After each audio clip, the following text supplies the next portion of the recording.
What's going on, guys? It's your boy Decoder, and welcome back to an all new episode with a brand new background of Know Your Rulings. I reworked my area to give you guys a little bit more of a quality experience. I wanted to bring to you guys something a little bit more homey, a bit more cozy, but without further ado, let's get into the rulings. Okay, so this first ruling comes to us from Johnny P, and they ask, I have a question.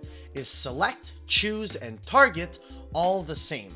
So, in general, when a card does target, it will use the word target. It won't say select or choose. However, some cards do have the text that say select or choose rather than target. Usually, these cards are going to be some older cards that are pre-PSCT. This is before you have problem-solving card text. These cards are going to be very, very old. And in general, when a card says select or choose, in general, more often than not, they will target. However, there's no actual way to know whether or not they're intended to target, so you'd have to look it up on something like Wikipedia or something like the official card database, and in that database you'll find a little point that will let you know whether or not the card does or does not target. Okay, this next ruling question comes to us from Ben V, and they ask it, if an opponent's monster attacks one of my two monsters, and during the damage step I get rid of the attacked monster for Forbidden Droplet, does the opponent's monster get to redeclare? So, in this situation, your opponent controls a monster and they attack one of your monsters, and in the damage step, you choose to activate Forbidden Droplet, sending the monster that was attacked for cost, and then negating the effects and having the attack of the opponent's monster. In this case, because the monster that was being attacked was sent from the field to the graveyard during the damage step, the attack will not proceed. However, a replay will not occur, because a replay will only occur if the number of legal attack targets for the monster that is attacking changes before entering the damage step. If you do enter the damage step, a replay does not occur, but in this case, because the monster that was attacked is no longer on the field, the attack stops and no player will be taking any damage. But the monster that attacked will not be able to reselect a second attack target because a replay doesn't occur once you reach the damage step. Alright, this next ruling question comes to us from Demaculus8, and they ask, my opponent activates Crossout Designator and I chain Engraver of the Mark to it. What happens if I declare a name that is not in my opponent's deck? So, in this case, Engraver of the Mark is a hand trap that when your opponent activates a card or effect by declaring a specific card name, you can discard the Engraver of the Mark, and then you can declare a new card name, and your opponent's Crossout Designator, in this case, would be declaring that new card name that you declared with Engraver of the Mark. In this situation, if you declare a card that the opponent does not have in their deck, they simply will resolve their Crossout Designator without effect. They won't banish anything from their deck, and they won't negate anything. Alternatively, another cool thing you can do with Crossout Designator is you can call a card that is an engine card for your opponent's deck, so they're forced to banish an engine card and then negate that engine card for themselves. So it's a pretty good hand trap when you're playing against Crossout Designator. It does have its uses. Alright, so this next question comes to us from Tensen Getsu, and they ask, hey Coder, my opponent activates Triple Tactics Talents effect to take one of my monsters. I chain IP Masquerade's effect to link summon during the turn to link summon Nightmare Unicorn. He then takes my Nightmare Unicorn, who is then allowed to activate the effect of Nightmare Unicorn in the new chain. So here, Triple Tactics Talent is Chainlink 1, IP Masquerade and Chainlink 2, IP's effect resolves, you summon Nightmare Unicorn, and then your opponent takes your Nightmare Unicorn. So on resolution of that chain, you summon the Nightmare Unicorn, but the Nightmare Unicorn is now on your opponent's field. What Tensen Getsu here is asking is who is allowed to activate the effect of Nightmare Unicorn? And the answer to this is the player who now controls the Nightmare Unicorn is the one who is allowed to activate the effect, despite them not having been the player to have summoned the Nightmare Unicorn. So this is true for all sorts of different types of effects, but whenever you have an effect that meets its trigger on the field, I know that a lot of people will compare this to something like the Ben 10 DD Crow ruling and saying like, oh well, it's not in the trigger location because it's not on the same field, but the fact of the matter is that the trigger location is the field, not specifically your field. So in this case, because the card is still technically in the same activation location, the player who controls the card is the one that on resolution of that chain is able to decide to activate that effect. So in the case of IP Masquerena linking into Nightmare Unicorn and being taken by a Triple Tactics talent in the same chain, the player who now controls a Nightmare Unicorn is the player who's allowed to activate said effect of Nightmare Unicorn. So this next ruling question comes to us from Matthew Arias, and they ask, player A controls Lost World and player B controls Orcust Dingirsu and the Lost World token.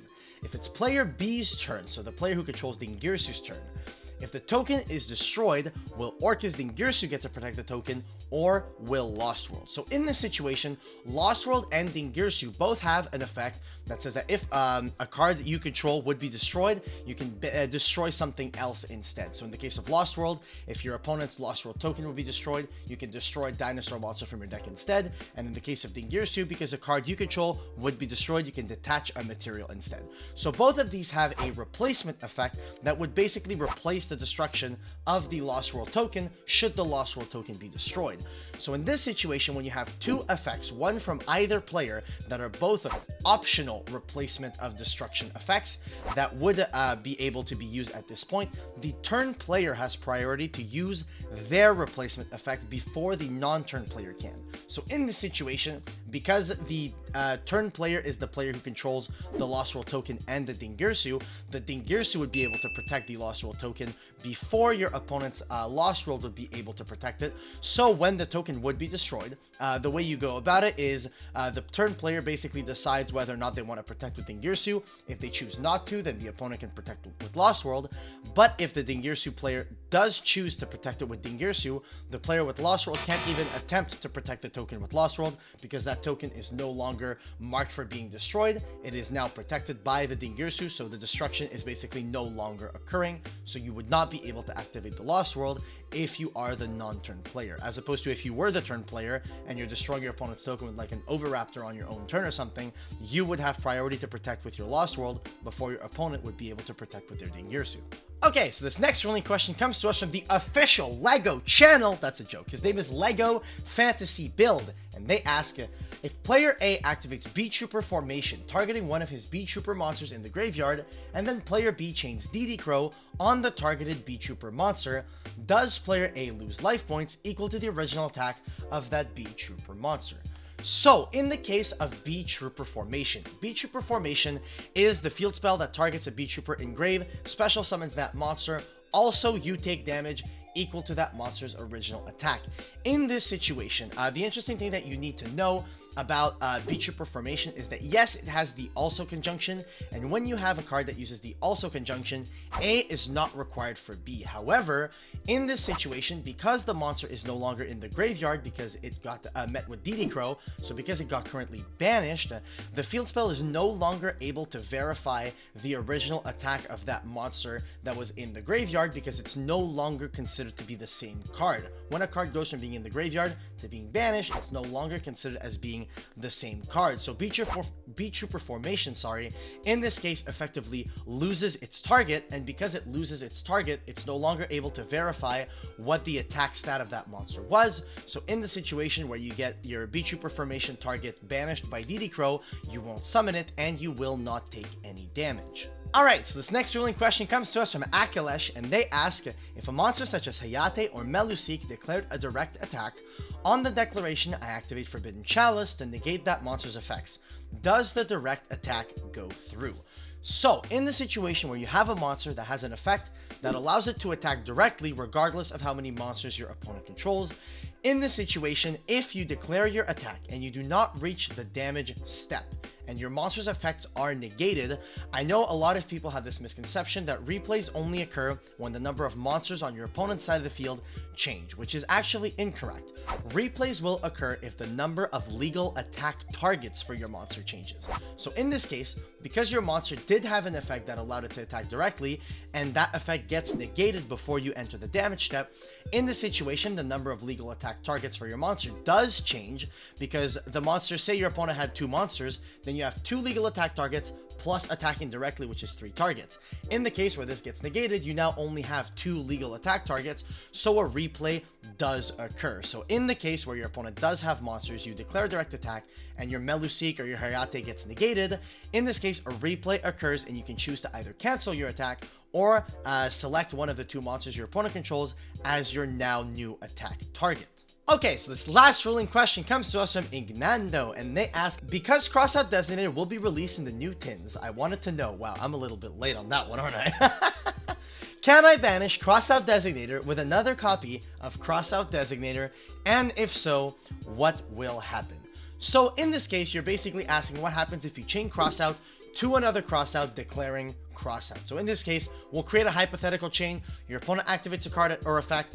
You chain Ash Blossom to that card or effect. They then chain Crossout Designator declaring Ash Blossom. You then chain your own Crossout Designator calling Crossout Designator. In this case, your chain link for Crossout Designator is going to resolve banishing a Crossout Designator from your deck and successfully negating all other copies of Crossout Designator for the turn. So in this case, your Crossout Designator will resolve successfully and will banish all other Crossout Designators. So in this case, your chain link 4 effect will resolve, negating all other Crossout Designators. Then chain link 3, Crossout Designator will be negated, so it won't banish an Ash Blossom from the deck, and it will not negate your Ash Blossom. Your Ash Blossom will resolve successfully, negating your opponent's chain link 1 effect. So in this case, yes, you are allowed to activate Crossout Designator, calling Crossout Designator, and it will negate all other Crossout Designators that are activated and resolved after this Crossout Designator in the same turn. So anyways, guys, that was it for this episode of Know Your Rulings. I know I took a bit of a hiatus because I was building the background. I hope you guys like it. I hope you guys find it nice. But anyways, if you guys do want to take part in this series, don't forget to leave your ruling questions in the comment section of this video so I can go over those for the ruling questions of the next video. But anyways, guys, I appreciate you guys. Thank you for watching the video. Don't forget to like, comment, subscribe, and I will see you guys in the next one. Have a good one, guys. Peace!